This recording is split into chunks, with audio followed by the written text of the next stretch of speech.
কিশোরগঞ্জ পাগলা মসজিদের দক্ষিণ পাশে একটা রেস্টুরেন্ট আছে, এটা হচ্ছে উঠানপেরি রেস্তোরাঁ। আসলে এই রেস্তোরাঁটা দেখে খুব ভালো লাগলো। আমরা গিয়ে ঢুকছি, পরিবেশ খুবই পরিষ্কার পরিচ্ছন্ন আছে।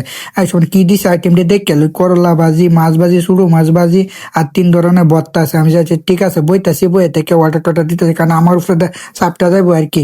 এই যে এরা বইয়ে রয়েছে, ভাই কিতা অর্ডার দিছে, আমি আরে দিছি আইলে বুঝতে পারবে কিতা দিছি। এটা ফানি খাইলি, কারণ আমার তো বুঝি না গলাটা হয়ে যেতেছে এরার বাপ সাপ দেখে। এই সময় দিয়েছে সালা সালা দেখে আলতেছে, আল্লাহ জানে কি বান খাইলে যে ভর্তাটা ফাটাইছে। হ্যাঁ, 3টা ভর্তা ফাটাইছে। আমি যে দাঁড়াও আরে বাবা, এরা তো আগে শুরু হয়ে দিচ্ছে আমার তোয়া। এই যে দেখুন, এটা হলো আলু ভর্তা, মাছ ভর্তা আর তো থেকে গিয়ে ডিম ভর্তা লইয়া বিসমেল্লা করে খাওয়া শুরু করছি। বিসমেল্লা, এই সর্বনাশ কি মজা লাগতেছে। আর যে দেখুন, এরা দুমাস উড়াই আলতেছে। আসলে এরা কেউ দেখতেছে না।